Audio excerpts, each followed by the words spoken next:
벌모적 계략. 옛글의 간성난색은 불류 송명한다는 말이 있다. 간사한 말과 눈을 어지럽게 하는 계집은 총명을 흐리게 한다는 소리다. 자고로 간신히 조정해서 날뛰기 시작하면 그 나라의 국정은 어지러워지는 법이요. 임금이 계집에게 미치면 그 나라는 망하게 마련인 것이다. 초나라도 그러한 범주만은 벗어날 길이 없어서 간신 비무기가 국정을 농단하고 있을 때에는 초나라의 국정은 형편없이 어지러졌다. 5대 충신이었던 오자서의 가문이 하루아침에 멸망하게 된 것도 간신 비무기의 참소 때문이었고, 국가의 간성이었던 백극관, 양영종, 진진 등의 삼양장이 일시에 옛 죽음을 당하게 된 것도 간신 비무기의 권모술수 때문이었다. 그렇게 따지고 보면 한 명의 간신은 100만의 적군보다도 더 무서운 존재다. 왜냐하면 100만의 적군하고는 질 때 지더라도 싸워나 보고 지지만 한두 명의 간신배는 소리도 없이 내부에서부터 나라를 송두리째 망쳐먹는 사자신중지충이기 때문인 것이다. 그래서 옛날부터 현명한 임금은 간신을 무엇보다도 경계하였고, 어리석은 군주는 간신의 손바닥 위에서 놀아나고 있었다. 그러므로 치자는 모름지기 간신을 경계해야 한다는 것은 동서고금을 통해 영원한 진리다. 초평왕은 어리석었던 까닭에 간신 비무기의 교원 영색에 놀아나 국정을 크게 어지럽혔을 뿐만 아니라 5대 충신이었던 오자서의 가문과도 불구대천의 원수가 되고 말았다. 그러나 하늘의 그물루는 아무리 크고 성기여도 악한 자를 한 놈도 빠뜨려 버리지 않는 법이어서 간신 비무기는 결국에 가서는 천벌에 쓰러지고 말았다. 비무기가 제거되고 나자 초나라는 그때부터 신앙 소공을 중심으로 중신들이 모두 함께 뭉쳐서 국세가 크게 신장되었다. 그들이 무엇보다도 두려워한 것은 오자서의 보복이었는데, 오자서는 오나라로 망명해 간 지 10년이 넘도록 별다른 움직임이 보이지 아니하므로 이제는 거기에 대한 경계심조차 없어져 버렸다. 그리하여 초나라는 글자 그대로 태평성대를 누리고 있었다. 물은 나라가 건전하게 운영되어 나가려면 평화로운 때에 난을 잊어서는 안 된다.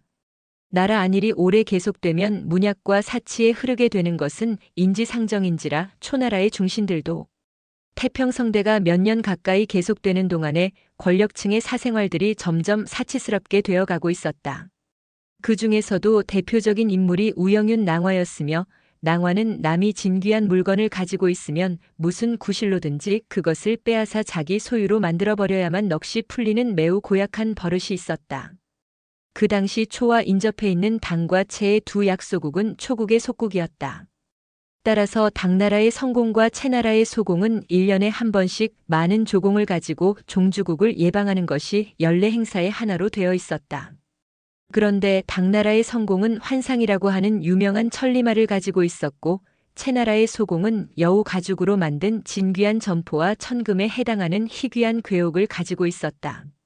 초나라의 우영윤 낭화는 그런 보물들을 자기가 빼앗아 가지고 싶어서 예방차 찾아온 당우와 채우를 붙잡아 놓고 한 달이 넘도록 돌려보내주지를 않았다. 당우의 부하 중에 지혜로운 사람이 있었는데, 그 사람은 말한 괴일 때문에 주공이 언제까지나 초국에 억류를 당하고 있을 수는 없는 일이 아니냐는 생각에서 한밤중에 말을 훔쳐내어 낭화에게 진상하면서 주공께서 영윤의 덕을 찬양하시어 소인더러 이명말을 영윤전에 진상하라는 분부가 계셨습니다. 하고 말했다. 낭화는 크게 기뻐하며 말을 받고 나자 당우에게 그날로 귀국 허락을 내렸다. 말을 훔쳐낸 부하가 귀국 후에 당우 앞에 석고대죄를 하면서 주공께서 아끼시는 명말을 소인이 훔쳐내어 낭화에게 바쳤으니 주공께서는 소인에게 마땅히 죄를 내려주시옵소서 하고 말하니, 당우는 그제서야 말을 훔쳐버린 이유와 자기가 무사히 귀국하게 된 연유를 알고 크게 감탄하며 그대가 아니었던들 내가 어찌 귀국할 수가 있었겠느냐. 내가 이렇게 무사히 귀국하게 된 것은 그대의 덕이니 그대는 벌을 받을 게 아니라 마땅히 상을 받아야 옳은 일이로다 하고 상을 후하게 내렸다. 한편 함께 억류되어 있던 채우도 당우가 무사히 귀국하게 된 연유를 그제서야 알고 자기도 아끼고 아껴오던 여우 가죽으로 만든 호구를 어쩔 수 없이 낭화에게 진상하고 무사히 귀국할 수가 있었다. 그것은 진상이라기보다는 권력에 의한 강탈이었음은 새삼스러이 말할 것도 없으리라. 그러나 최후는 워낙 심사가 뒤틀려서 괴옥만은 진상하지 않고 끝까지 몸에 지니고 돌아오다가 한수를 건널 때에 그 괴옥을 강물에 던져버리면서 혼잣말로 이렇게 맹세하였다. 내 비록 약소국의 군주이기는 하지만 언젠가는 초를 치기 위해 이 강을 다시 건너 오리라. 뼈에 사무치는 약소국의 비애였다. 강대국의 횡포는 예나 지금이나 추호도 다름이 없지 않은가 싶은 것이다. 당우와 최후는 국력이 약하여 눈물을 머금고 명마와 호구를 낭화에게 빼앗기기는 했으나 그때부터는 초국에 대해 이를 갈게 되었다. 세도가 한 사람의 방종 때문에 국가적으로 커다란 손실을 초래한 셈인데 그런 일은 옛날에만 있었던 일이 아니라 지금도 흔히 있을 수 있는 일인지 모른다. 손무는 초나라의 그러한 국정을 잘 알고 있었기 때문에 벌교로서 초를 내부로부터 황폐하게 만들려고 이미 당나라와 채나라의 손을 뻗고 있었다. 손무의 계교는 신출귀몰하여 하루는 초왕에게 놀라운 사건이 하나 발생하였다. 어느 날 아침 초왕이 잠자리에서 일어나 보니 서안 위에 난데없는 보검이 한 자루 놓여 있는 것이 아닌가. 이게 웬 것이냐? 깜짝 놀라며 칼을 뽑아보니 도신의 푸른 전기가 어려 있는 것으로 보아 명검임이 틀림없어 보였다. 이상스럽기도 하다. 이런 명검을 누가 나의 책상 위에 갖다 놓았을까? 여염집 사랑방이라면 자빈들의 출입이 번다하므로 좋게 있을 수 있는 일인지 모른다. 그러나 국왕의 침전에는 자빈의 출입이 금지되어 있기 때문에 누가 물건을 갖다 놓는다는 것은 도저히 있을 수 없는 일이 아니던가. 초왕은 하도 이상스러워 시녀들을 모조리 불러 물어보았으나 아무도 모른다는 대답이었다. 그리하여 영윤 낭화를 불러 문제의 검을 보여주며 물어보니 낭화가 대답한다. 이 검은 대왕의 성덕을 찬양하는 뜻에서 하늘이 내려주신 보물임이 분명합니다. 그렇지 않다면 나는 새도 들어올 수 없는 구중심처에 누가 무슨 재주로 이런 명검을 갖다 놓을 수 있겠습니까? 초왕은 그 말에 기분이 매우 좋았다. 나의 성덕을 찬양하는 뜻에서 하늘이 내려주신 보물이라고요. 하하. 옛날 역사에도 이런 일이 덜어 있었던가요? 신은 역사가가 아니어서 자세한 것은 모르옵니다마는 옛날에도 성군에게는 지금과 같은 기적이 덜어 있었던 줄로 알고 있사옵니다. 그래요? 아무튼 뜻하지 않았던 보물이 하나 생겼으니 기쁘기 짝이 없는 일이요. 초왕은 명검을 소중히 간직하였다. 그로부터 얼마 후에 초도에는 풍호라고 부르는 명검 야사가 표현이 나타났다. 풍호는 본시 월나라 사람으로서 좋은 검을 만들어내기로 이름을 천하에 떨치고 있는 인물이었다. 그는 몇 명의 종자를 거느리고 쌍두마차로 거리를 유유히 달려가는데 첫눈에 보아도 풍채와 인품이 예사인물이 아니었다. 종자들의 설명에 의하면 선생님은 명검을 찾아서 천하를 주유하시는 중이옵니다. 라는 답이었다. 풍호는 검을 만드는 재주만 비상한 것이 아니라 명검에 대한 감정가로서도 이름이 높아 세상 사람들은 그를 존경하는 마음에서 풍호자라고까지 불렀다. 그러기에 초도에 풍호자가 나타났다는 소문이 퍼지자 검에 대해 취미를 가지고 있던 인사들이 앞을 다투어 찾아와서 풍호자에게 자기 검의 감정을 의뢰하였다. 풍호자는 어떤 검이라도 한번 보기만 하면 이것은 누구와 언제적 작품이며 특징이 어떠한 검이라는 것을 단번에 말해주었는데 그 정확하기가 귀신과 같았다. 그러한 소문이 마침내 초왕에게까지 알려졌다. 초왕은 자기가 비장하고 있던 정체불명의 검을 풍호자에게 감정을 받아보고 싶었다. 그리하여 사람을 보내 풍호자를 궁중으로 불러들였다. 초왕은 풍호자에게 문제의 검을 내보이며 말한다. 이 검은 내가 최상의 보물로 아끼는 검이요.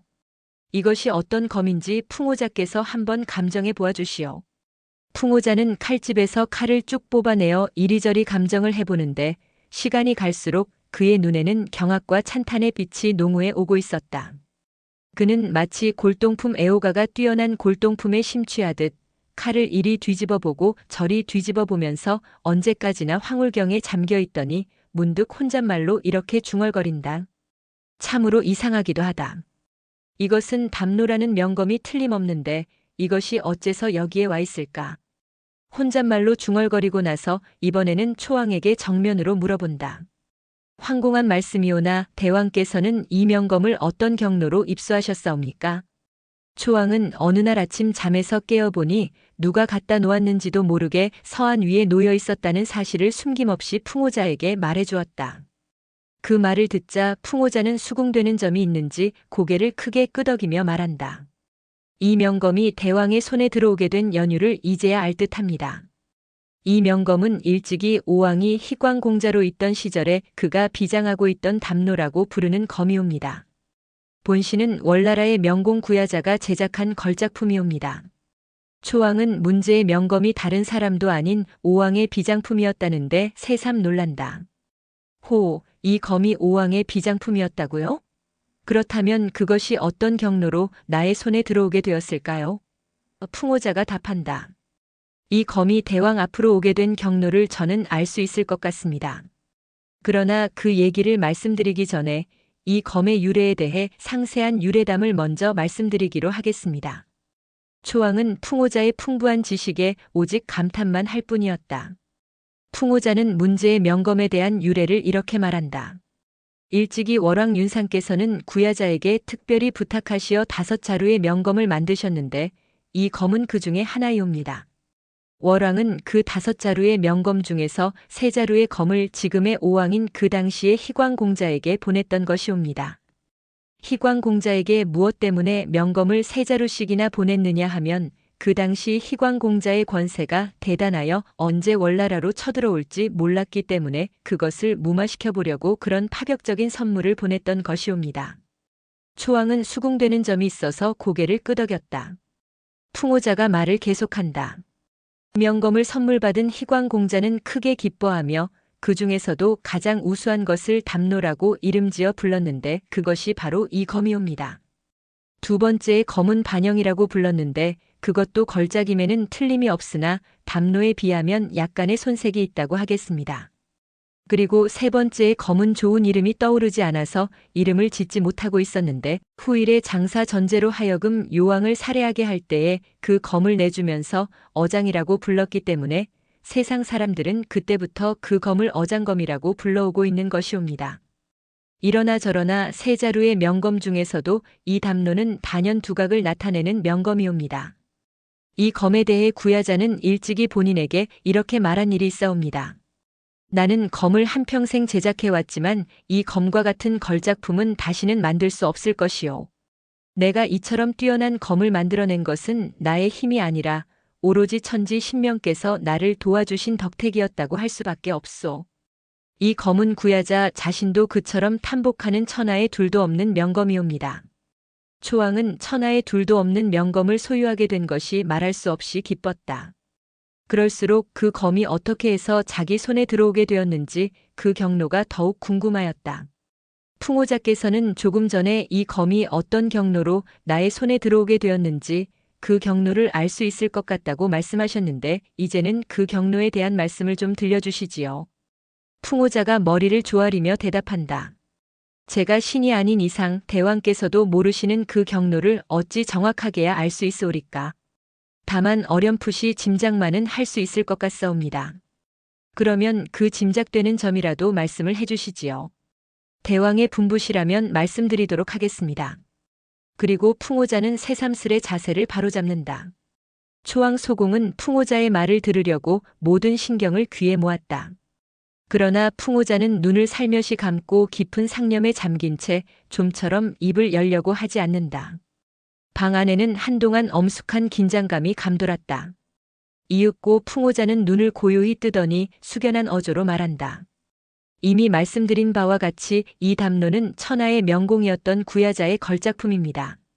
이 세상에는 명검을 만들 수 있는 명공이 워낙 희귀한 데다가 구야자는 그 중에서도 타의 추종을 불허하는 독보적인 존재였습니다. 그러한 구야자조차가 이 검은 내 힘으로 만든 것이 아니라 천지 신명의 도움으로 만들었을 뿐이라고 공언할 정도였으니까 이 검이 얼마나 뛰어난 작품인가를 가히 짐작하실 수 있을 것입니다. 언젠가 구야자는 본인에게 이런 말을 한 일이 있었습니다. 이 검은 천지의 벼락신이 나도 모르는 사이에 내 몸에 숨어들어서 나로 하여금 이와 같은 걸작품을 만들어내게 한 것이라고 말해야 옳을 것입니다. 따라서 이 검에는 오금의 연기와 태양의 정기, 그리고 천지의 연기가 모두 응결되어 있다고 봐야 할 것입니다. 그러므로 이 검을 허리에 차고 다니면 위세가 100배로 돋보이고 이 검을 한 번 들면 백신이 도움을 내릴 것입니다. 그러므로 이 검은 반드시 왕자라야만 소유할 자격이 있다고 하겠습니다. 구야자는 본인에게 그런 말까지 분명하게 들려주었습니다. 초왕은 풍호자의 겨화를 들을수록 담노에 대한 애착이 자꾸만 깊어가는 동시에 그것이 자기 손에까지 들어오게 된 경로가 더욱 궁금하였다. 선생의 말씀을 들어보니 참으로 감격스럽소이다. 그런데 오왕의 수중에 있던 그와 같은 보물이 어떻게 해서 나의 손에 들어오게 되었는지 그것만은 도무지 알 길이 없구려. 풍호자는 머리를 조아리며 대왕께서 궁금하게 여기시는 심정은 본인도 충분히 짐작하겠습니다. 구야자는 본인에게 이 검의 우수성에 대해 누누이 말해주고 나서 끝으로 매우 신비스러운 말을 한마디 들려주었사옵는데 그 마지막 말이야말로 이 걸작품이 대왕의 수중에 들어오게 된 비밀을 풀어주는 열쇠가 되지 않을까 하옵니다. 구야자가 어떤 말을 했기에 그러시오? 초왕이 초조하게 묻자 풍호자는 이렇게 대답한다. 구야자가 마지막으로 본인에게 말하기를 이 검은 신에 의해 제작된 물건인 까닭에 반드시 왕자가 소유해야 할 물건이기는 하면서도 그 소유주가 도의에 벗어나는 일을 범했을 경우에는 이 검은 그 사람의 손에서 떠나 유덕한 왕자한테로 제 발로 가버리게 될지도 모르오. 하고 말했습니다. 그 말로 미루어 보면 이 검은 자기 힘으로 오왕의 수중을 떠나 대왕에게로 찾아온 것이라고 보는 것이 타당할 것 같사옵니다. 과학적으로 따지면 제 아무리 천하의 명검이라도 자기 발로 오왕에게서 초왕에게로 옮겨왔다는 것은 도저히 있을 수 없는 일이다. 그러나 풍호자가 담노의 신비성을 잔뜩 치켜 세웠기 때문에 초왕은 그 말을 그대로 믿고 있었다. 아니, 아무리 조사해 보아도 정확한 경로를 알 수 없었던 그로서는 풍호자의 말을 믿을 수밖에 없었다. 더구나 그 명검은 소유주가 도의에 벗어나는 일을 저질렀을 때는 그에게서 떠나 유덕한 왕자의 손으로 옮겨간다는 말이 무척 마음에 들었던 것이다. 그 순간 초왕은 불현듯 영윤낭화가 들려주던 말을 연상하였다. 낭화도 역시 이 검은 대왕의 성덕을 찬양하는 뜻에서 하늘이 내려주신 보물임이 분명하옵니다. 하고 말하지 않았던가. 낭화가 설마 담노의 유래담을 알고서 그렇게 말한 것은 아닐 터인데 낭화의 말과 풍호자의 말이 완전히 일치되므로 초왕은 풍호자의 말을 그대로 믿을 수밖에 없었던 것이다. 그러하여 내심 크게 기뻐하면서 오왕의 수중에는 세 자루의 명검이 있었다고 하셨는데 그러면 아직도 두 자루는 그대로 남아 있습니까? 하고 물어보았다. 풍호자가 대답한다. 오왕에게는 스록이라고 부르는 고명딸이 있었사온데 그 아이가 불의의 병으로 갑작스럽게 죽어버리자 오왕은 비탄에 잠긴 나머지 담노 다음 가는 명검인 반영을 부장품으로 딸의 관에 넣어 무덤 속에 묻어버렸습니다. 그리고 세 번째의 명검이었던 어장검은 아직도 오왕의 수중에 남아있기는 하오나 그것은 요왕을 살해할 때의 불의의 용도로 사용했던 관계로 이미 신통력을 잃어버렸다고 말할 수 있습니다. 워낙 명검이란 한 번 도의에 벗어난 일에 사용되면 그때부터는 마검의 구실밖에 못하는 법이옵니다. 그러면 오왕의 수중에는 명검이 한 자루도 없다는 말씀인가요? 그렇습니다. 숙부를 죽이고 만려성을 학대하는 비도의 군주에게 어찌 명검이 머물러 있을 수 있으오리까? 그러면 나는 유도의 왕이 틀림없다는 말씀이구려. 물론입니다. 대왕께서는 만인에게 미움을 사오던 간신 비무기를 주사람으로써 여망을 한 몸에 모으신 데다가 오자서가 억지로 끌고 갔던 왕손승을 자애로운 마음으로 소환하시어 지금은 높은 벼슬까지 내려주셨으니 얼마나 후덕하신 대왕이시옵니까? 담노가 오왕의 수중을 떠나 대왕에게로 옮겨온 것은 결코 우연한 일이 아닌 것이옵니다. 초왕은 풍호자의 말을 들을수록 마음이 흐뭇하였다. 풍호자의 그와 같은 술책은 손무가 초국을 내부로부터 붕괴시키기 위해 배후에서 조종한 계략이었건만 초왕은 까마득히 모르고 감격같이 듣고 있었던 것이다. 초왕은 풍호자의 말에 기쁨을 금할 길이 없어서 담노를 새삼스러이 어루만져 보며 묻는다. 이 검은 천하에 둘도 없는 명검이라고 말씀하셨는데 이것을 값으로 치면 얼마나 되리라고 생각하시오? 풍호자가 대답한다. 이 검이 아직 월왕의 수중에 있을 때 모 국왕이 사람을 보내 대촌락 30개와 준마 1000마리와 만의 호수를 가진 대도시 2곳을 줄 테니 담노를 양보해 줄 수 없겠느냐 하고 교섭해 온 일이 있었습니다. 월왕은 그 교섭에 은근히 구미가 당겨 본인의 스승이셨던 설촉 선생에게 의견을 물어보셨던 바, 선생은 황금이나 영토 따위는 노력하기에 따라 얼마든지 손에 넣을 수 있지만 이 명검만은 한번 수중에서 떠나면 다시는 구할 수 없으실 것입니다. 하고 대답하셔서 그 요청은 파기가 되고 말았던 일이 있사옵니다. 초왕은 그 말을 듣고 덕없이 기뻤다. 그리하여 풍호자에게 이런 청탁까지 하였다. 우리나라에도 선생 같은 명단 도사가 꼭 계셨으면 싶습니다. 선생께서 우리나라에 길이 머물러 주실 수 없으시겠소? 만약 선생이 우리나라에 머물러 계시겠다면 선생에게 영윤에 해당하는 예우를 해드리도록 하겠습니다. 그러자 풍호자는 머리를 정중하게 조아리며 아랜다. 미천한 도공에게 그처럼 파격적인 예우를 해주신다고 하시니 은혜가 만극하옵니다. 그러나 본인은 본시 영화와 영리를 덧없게 여기고 오로지 명검의 행정만을 찾아 나선 천혜의 표랑객이옵니다. 그러므로 일시적인 부귀에 현혹되어 본래의 사명을 저버릴 수는 없사옵니다. 그 대답은 초왕을 더욱 감격스럽게 하였다. 그러하여 풍호자가 대궐을 물러나가게 되자 초왕은 많은 주옥을 선물로 주면서 작별을 한없이 아쉬워하였다. 여기서 다시 한번 말하지만 풍호자라는 인물은 손무가 초국을 내부로부터 붕괴시키기 위해 계획적으로 파견한 고등 간첩이었다. 손무는 그러한 연극을 꾸미기 위해 초왕의 시녀 한 명을 거액의 뇌물로 매수하여 초왕의 침전에 담노라는 명검을 아무도 모르게 갖다 놓게 하였고 그로부터 한 달 남짓 후에는 월나라의 명도공인 풍호자를 초도에 보냈던 것이다. 그러나 그러한 비밀을 알 턱 없는 초왕은 풍호자의 명연기에 감쪽같이 속아 넘어간 것이었다. 그리하여 마음속으로 오나라를 우습게 여기며 이런 생각까지 하게 되었다.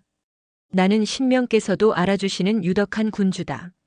오왕 함녀는 이미 신명의 버림을 받은 왕이니 이제는 그를 조금도 두려워할 이유가 없게 되었다. 그로부터 얼마 후에 손무는 풍호자로부터 자세한 보고를 받고 속으로 회심의 미소를 지으며 풍호자에게 다시금 많은 상금을 내려주었다. 풍호자는 너무도 많은 상금에 적이 놀라며 말한다. 전에도 많은 노자를 받았사온데 웬 상금을 이렇게도 또 많이 주시옵니까? 귀하의 공로에 비하면 이 정도의 상금은 아무것도 아니오. 우리가 만약 초국과 싸워서 이만한 전과를 거두려면 재물은 얼마나 많이 탕진되었으며 인명 손실인들 얼마나 많았겠소이까. 그 점을 생각하면 귀공은 우리의 영원한 은인인 셈이요. 손무의 그와 같은 솔직성은 풍호자를 더욱 감격스럽게 하였다. 그러하여 머리를 숙여 보이며 말한다. 제가 초왕을 그럴듯하게 부추겨 놓았으니까 초왕은 만심이 생겨서 이제는 오국을 우습게 여길 것이옵니다. 어쩌면 오늘부터는 군사훈련까지 게을리하고 있을지도 모르옵니다. 내가 노리고 있는 점이 바로 그 점이라오. 자고로 교병필패라는 말이 있듯이 지휘관이 교만해지면 그 군사는 반드시 패하는 법이요. 그러나 손무는 그것만으로도 마음을 놓을 수가 없어서 이번에는 초국과의 동맹국인 당과 채의 두 약소국에도 손을 뻗치기 시작하였다. 당과 채를 초국으로부터 이탈시켜서 우리 편으로 끌어들이는 것은 결코 용이한 일이 아니라고 처음에는 생각하고 있었다. 그런데 때마침 초국에 밀파되어 있는 첩자들로부터 당우는 낭화에게 애마를 빼앗기고 채우는 낭화에게 호구를 빼앗겼다는 보고가 들어왔다. 손무는 그 보고를 받고 무릎을 치며 기뻐하였다. 이 중대한 시기에 그들 간에 그런 일이 있었다는 것은 하늘이 우리를 도와주고 계심이 분명하다. 손무는 그 사건을 역이용할 생각에서 즉시 오왕의 이름으로 당우에게 명마 한 필을 보내며 다음과 같은 편지를 곁들여 보냈다. 근자의 풍문에 듣자옵건대 초의 낭화가 교만이 극도에 달하여 대왕이 애용하시던 환상이라는 명마를 강탈하다시피 빼앗았다고 하니 만약 그것이 사실이라면 이는 천인이 공노할 일이옵니다. 초가 제 아무리 강대국이라 하더라도 낭화는 어디까지나 신자의 신분에 불과하고 대왕은 당당한 독립국가의 군주이시온데 신자가 어찌 감히 대왕에게 그와 같은 횡포를 자행할 수 있으오리까. 본인 역시 군주의 한 사람으로서 낭화의 횡포에는 의분을 금할 길이 없는 데다가 애마를 강탈당하신 대왕이 얼마나 채통하고 불편하실까 싶어서 본인이 평소에 무척 아끼던 명마 한 필을 보내오니 소납하시옵소서. 대왕의 오늘의 원한을 언젠가는 본인이 대왕을 대신하여 풀어드릴 날이 반드시 있을 것이옵니다. 당우는 그러잖아도 낭화에게 애마를 강탈당하여 이를 갈고 있던 판인지라 오왕이 보내온 명마와 편지를 받아보고 눈물을 흘리며 감격하였다. 오왕 함녀가 나의 원한을 이렇게도 잘 알아주는 명군인 것을 나는 왜 진작부터 모르고 있었던가. 당우의 마음은 크게 흔들렸다. 어차피 강대국의 도움을 받아야만 제대로 살아갈 수 있는 약소국일진데 초나라보다는 오나라와 결탁하는 편이 훨씬 유리할 것 같았다. 더구나 오왕은 대왕의 오늘의 원한을 언젠가는 본인이 대왕을 대신하여 반드시 풀어드리겠습니다. 하고 말하지 않았던가. 여기서 당우는 자기와 사정이 꼭 같은 최후를 불현듯 연상하였다. 이왕이면 나 혼자만이 아니라 최후도 나와 행동을 같이 하면 더 좋을 게 아닌가.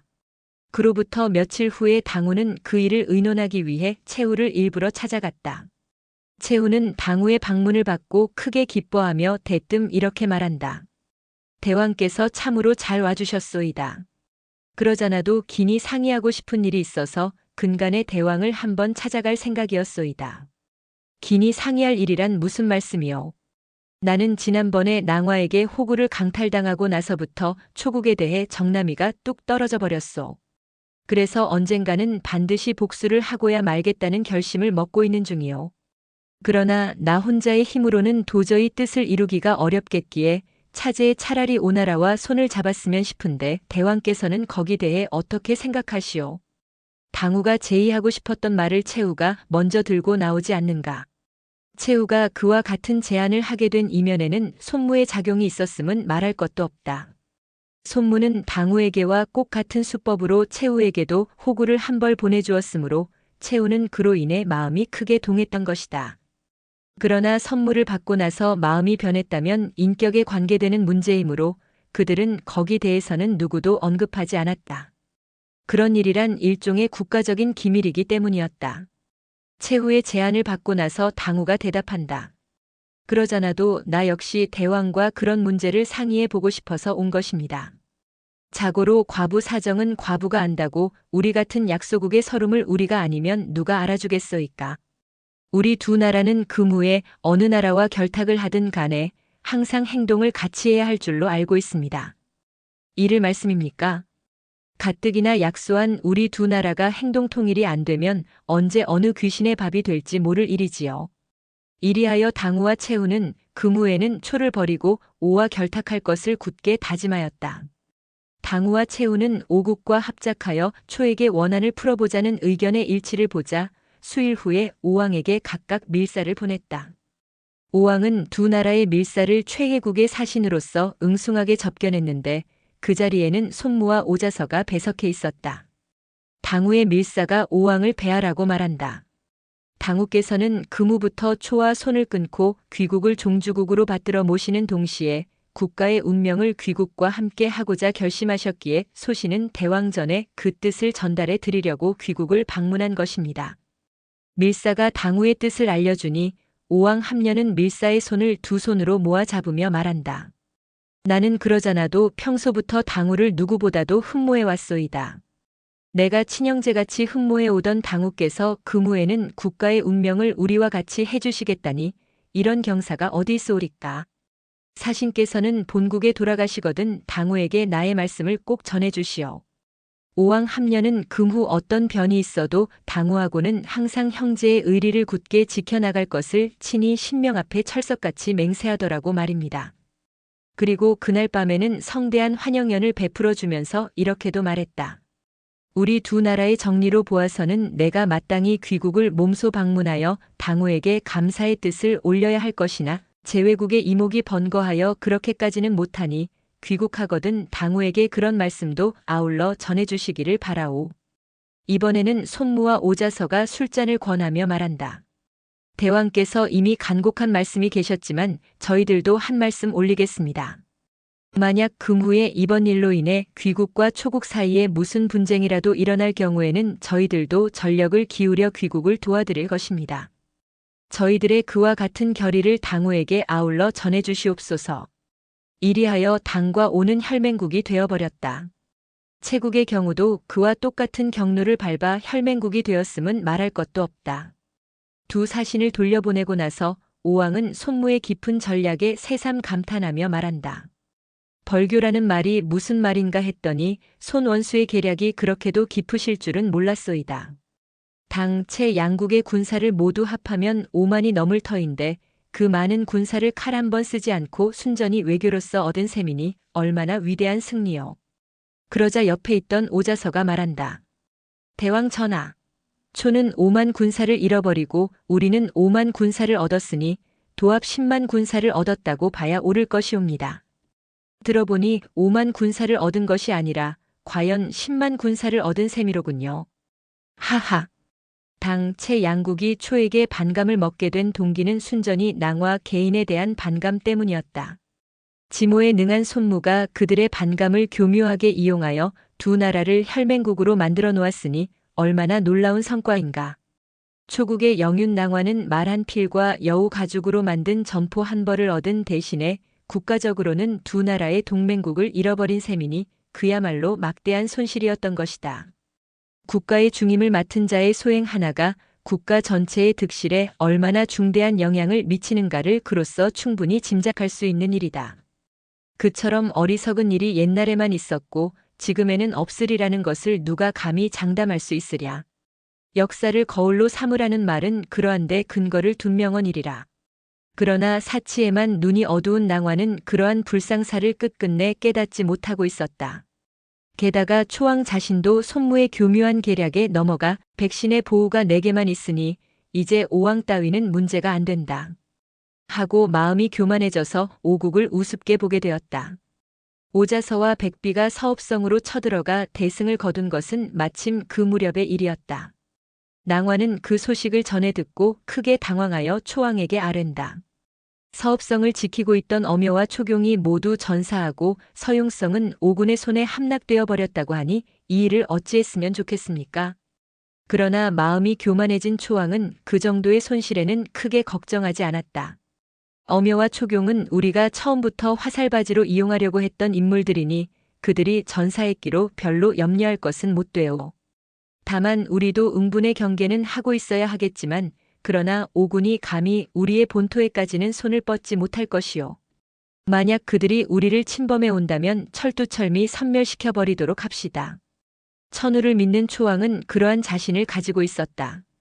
서읍성을 점령한 오자서가 초왕에게 성토문을 보내온 것은 그로부터 며칠 후의 일이었다. 오자서의 성토문 내용은 다음과 같았다.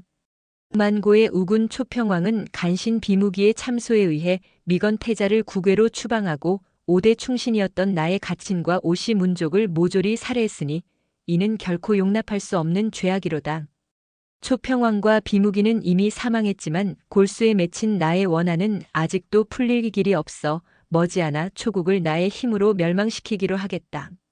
초왕은 언젠가는 나의 손에 살해될 것을 깊이 각오하고 있으라. 초왕은 오자서의 성토문을 읽어보고 크게 소리를 내어 웃었다. 하하, 오자서라는 자가 제법 쓸만한 인물인 줄로 알고 있었는데 이제 알고 보니 아무것도 아닌 위인이구려. 영윤낭화가 그 말을 듣고 묻는다. 대왕께서는 무슨 연유로 그런 말씀을 하시옵니까? 초왕은 자신만만한 어조로 대답한다. 생각해보시오. 오가 정말로 우리를 침범해 오려면 무엇 때문에 이런 글발을 보내왔겠소? 오는 우리를 치고 싶어도 실력이 없기 때문에 오자서로 하여금 이와 같은 허장성세를 부리게 한 것이 분명하오. 들어보니 과연 그럴듯한 해석이었다. 낭화는 머리를 조아리며 말한다.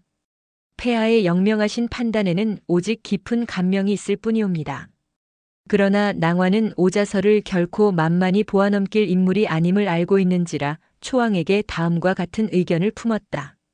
오자서는 비무기에 대한 원한을 아직도 풀지 못해서 이런 글발을 보낸 것이 분명하오니 이 기회에 비무기의 무덤을 파헤쳐서 그의 머리를 오자서에게 보내주는 것이 어떠하겠습니까? 그러면 오자서도 원한이 풀려서 다시는 딴 생각을 먹지 않을 것입니다. 가능하면 그렇게라도 해서 전쟁의 원인을 제거해버리는 것이 상책이 아닐까 하옵니다.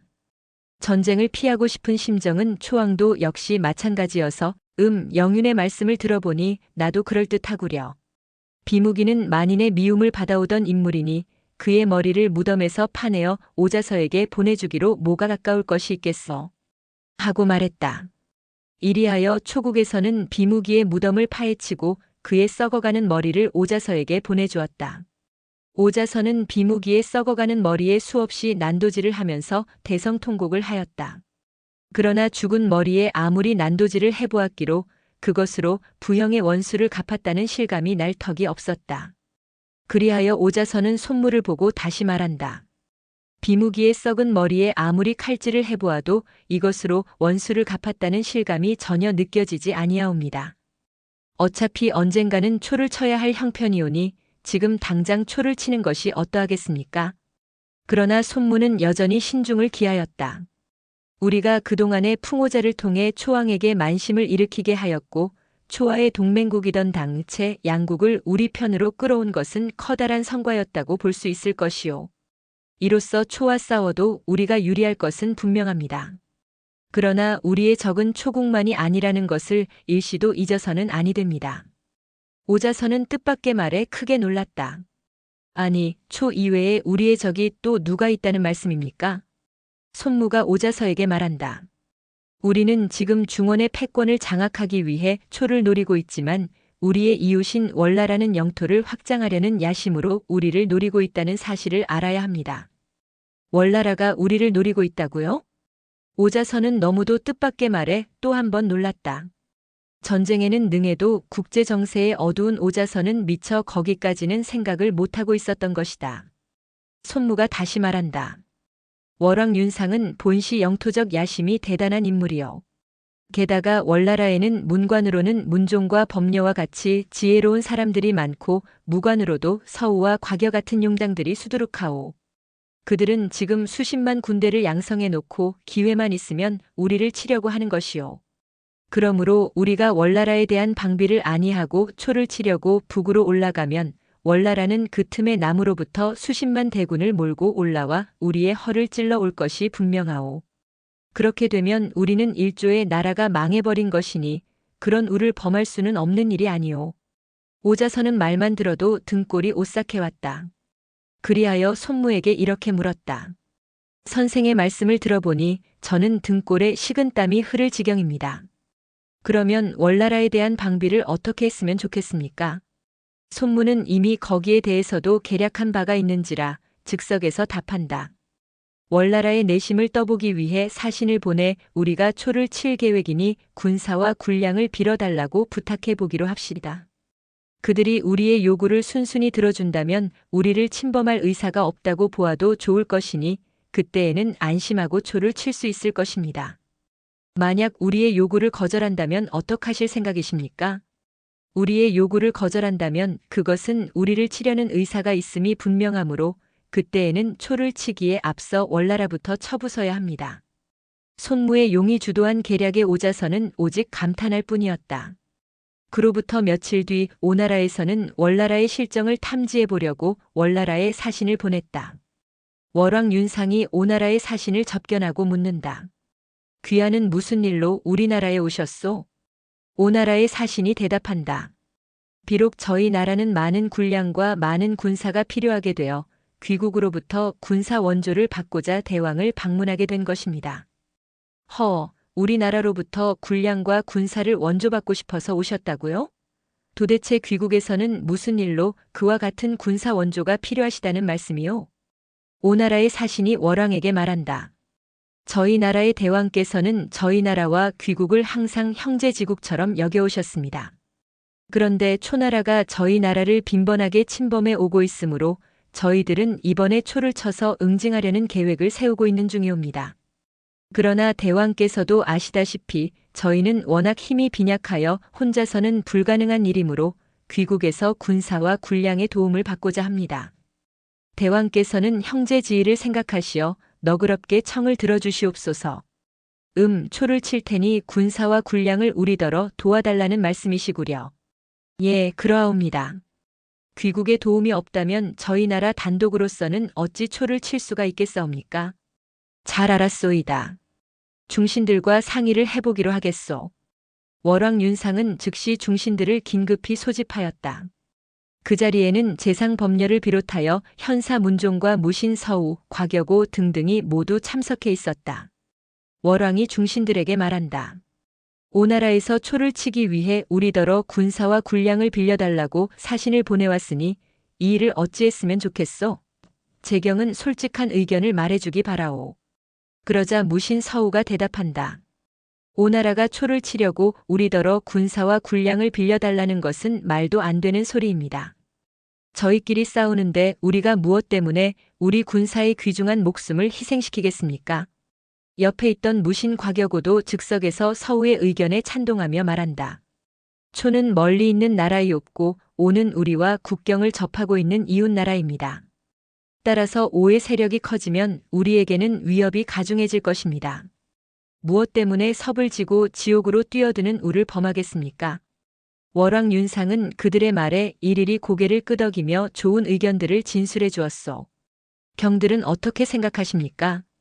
그리고 이번에는 문종과 범녀에게 물었다.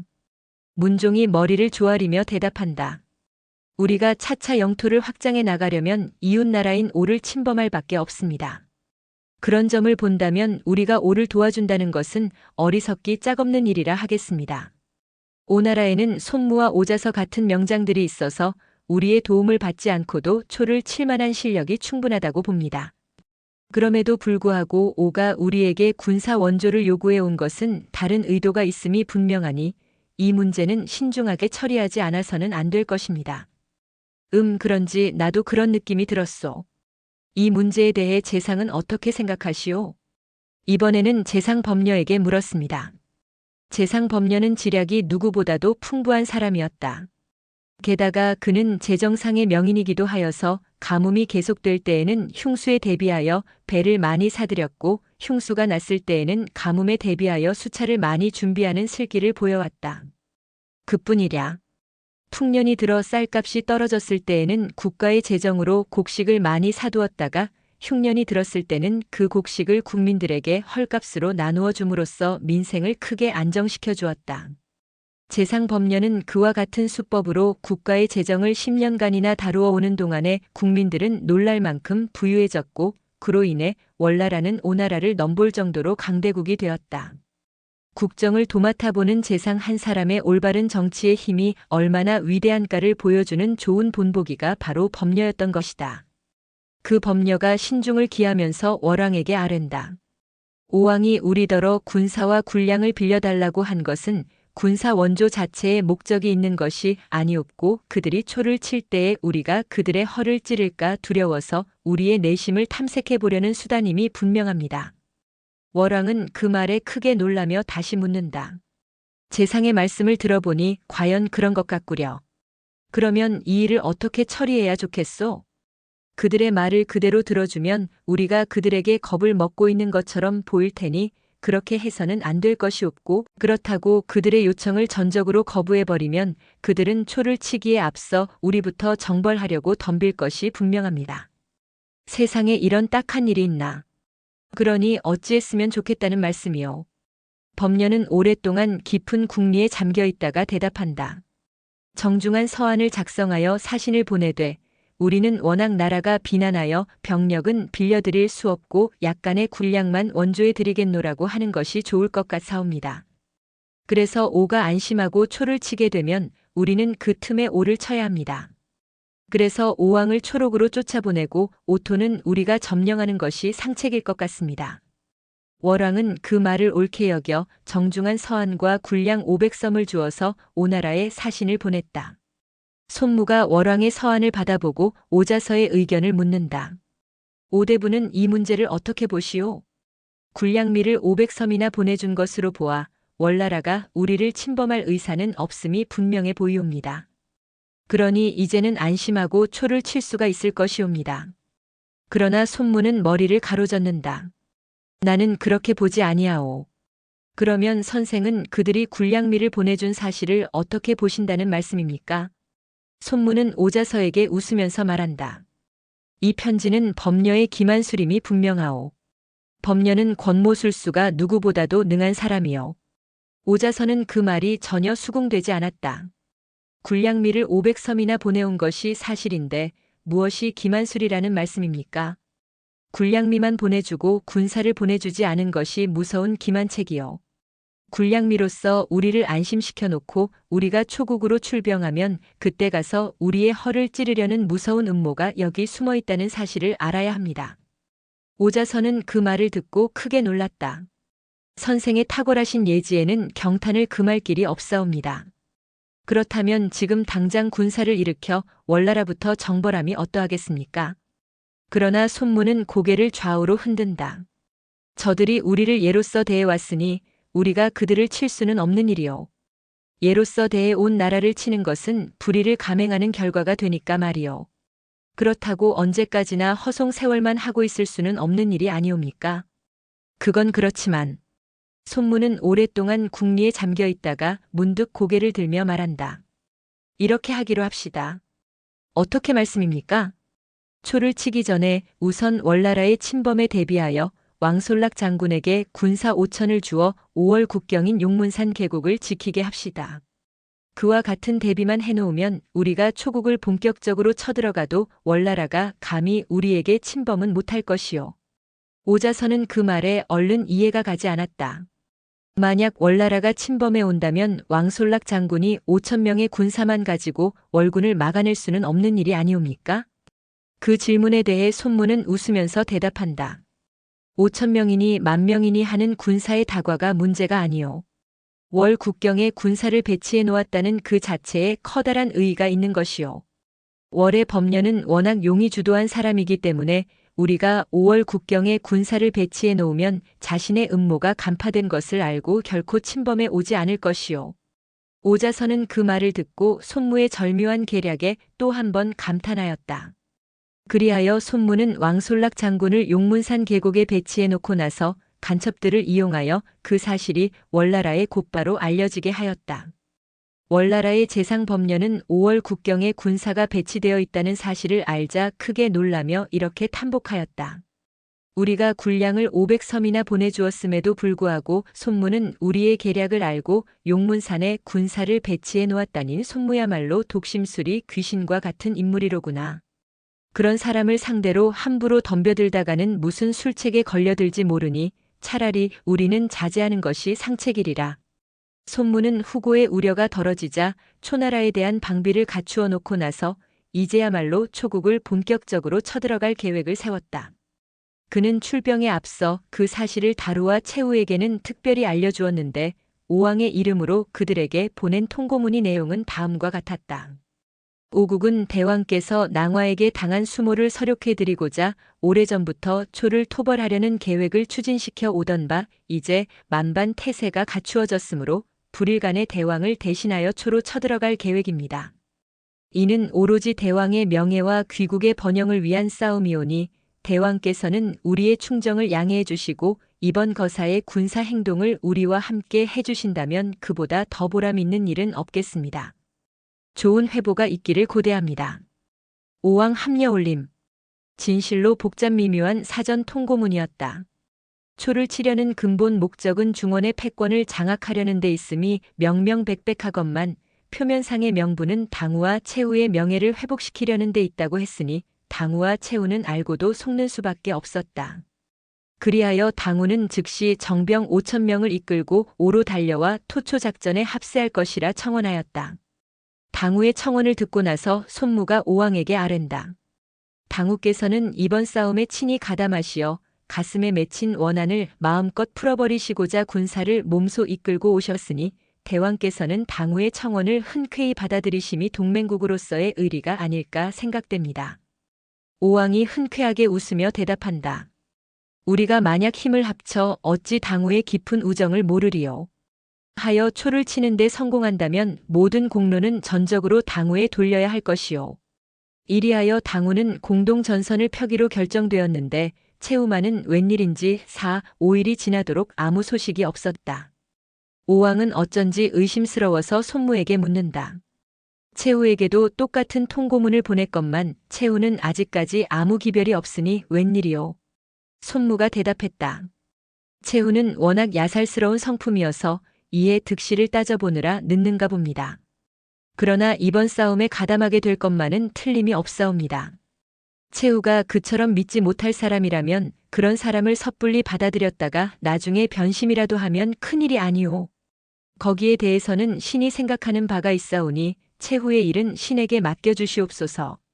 그런 이야기가 있은 지 이틀 후에 최후가 군사 5천을 거느리고 오왕을 찾아가서 전쟁에 가담하겠노라고 청원하였다. 최후 문제에 대해서는 손무와 이미 거론한 바가 있는지라 오왕은 최후의 청원을 받고도 지극히 냉담한 태도를 보였다.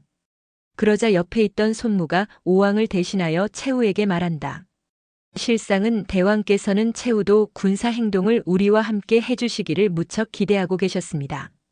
그러나 당우는 우리의 사전 통고를 받기가 무섭게 군사를 이끌고 그날로 찾아오셨건만 외후께서는 오늘에 이르기까지 아무 기별도 없으셨으므로 우리는 외후께서 전쟁에 가담해 주실 의사가 없으신 줄로 알고 작전 계획을 이미 다 짜놓았습니다. 최후께서는 초나라와의 구연 관계로 이번 싸움에 직접 가담하기는 매우 곤란하실 듯 싶으니 역시 그냥 돌아가시는 편이 좋을 것 같사옵니다. 대왕께서 아무 말씀도 아니하시는 것은 역시 그런 뜻이 아닌가 짐작되옵니다. 표면상의 표현이야 어찌 되었든 간에 너는 초와 내응할 우려가 있어서 너의 군사는 받아들일 수 없다는 뜻이었던 것이다. 최후는 그 말을 듣고 크게 당황하여 오왕에게 머리를 조아리며 말한다. 대왕께서 불초를 형제의 의로서 대해주시는데 제가 어찌 감히 초와 내응하는 이심을 먹을 수 있으오리까? 군사를 이끌고 오기가 지연된 것은 오로지 준비 관계 때문이었습니다. 초국은 나의 불구대천의 원수지국이오니 대왕께서는 이번 싸움에 불초도 꼭 가담하게 해주시옵소서. 오왕은 의미심장한 한숨을 쉬며 손무의 얼굴만 바라보았다. 최후는 그럴수록 초조하여 당우와 저는 귀국을 종주국으로 받들며 운명을 같이 하기로 굳게 언약한 바 있사온데 이제 당우만 받아들이고 불초를 받아들이시기를 거절하신다면 불초는 무슨 체면으로 낯을 들 수 있겠나이까. 불초의 청원을 부디 거두어 주시옵소서 하며 간곡히 말했다. 오왕은 그제서야 빙글에 미소를 지으며 농담 비슷이 말한다. 열길 물속은 알아도 한길 사람의 마음속은 알 수 없다는 속담이 있지 않소.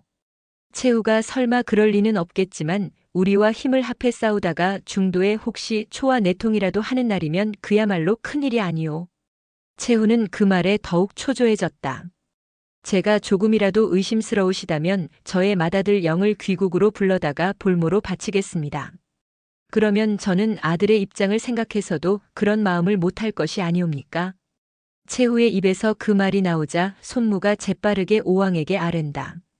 최후께서 그처럼 말씀하시니 대왕께서는 최후의 청원을 흔쾌히 받아들이심이 옳으실 줄로 아뢰옵니다. 이리하여 최후는 아들을 볼모로 제공하고 토초작전에 가담하게 되었는데 그와 같은 모든 계략이 손무의 머리에서 나왔음은 말할 것도 없으리라. 손무는 초국을 정벌할 수 있는 태세를 갖추고 나서 모든 장수들을 한자리에 모아놓고 어전회의를 열었다. 어전회의 석상에서 손무는 모든 장수들에게 엄숙하게 말한다.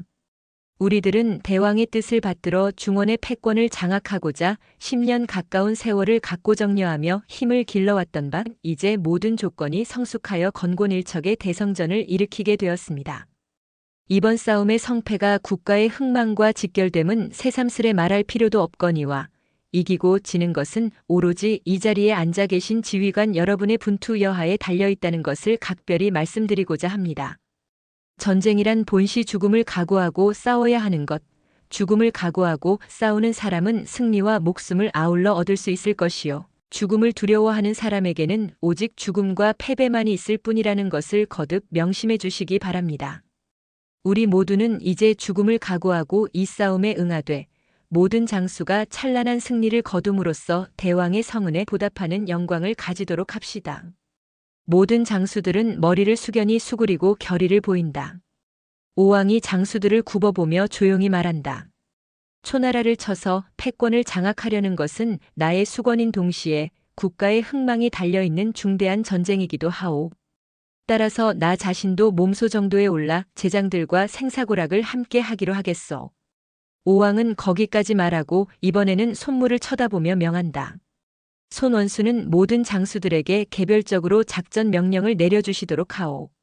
손무는 왕명에 의하여 구체적인 작전 명령을 내리는데 왕제인 북의 장군을 선봉장으로 삼고 당채군을 좌우익으로 삼고 백비 장군을 보가 대장으로 임명하여 오왕을 호위하고 진군하게 하고 오자선은 본부의 군사를 이끌고 선발대로 출발하여 오국에서 가장 가까운 초의 소옥성부터 쳐들어가라고 명령하였다. 그리고 손무 자신은 전후방을 수시로 내왕하며 전황에 따른 새로운 작전 명령을 내리기로 하였다. 병법 연구에는 누구보다도 뛰어난 손무였으나 전쟁을 직접 지휘해 보기는 이번이 처음이어서 손무는 은근히 마음이 캥겼다. 그리하여 자기 자신에게 마음속으로 이렇게 타일렀다. 나는 실전을 지휘해 보기는 이번이 처음이다. 비록 병법을 모르는 사람의 맹목적인 승리란 있을 수 없는 것. 나는 오직 인지를 다해가며 천명을 기다리기로 하리라. 그렇게 결심하고 나니 마음이 한결 평안하였다. 그리하여 초를 치려는 오국대군은 드디어 진고를 우렁차게 울리며 총진군을 개시하였다.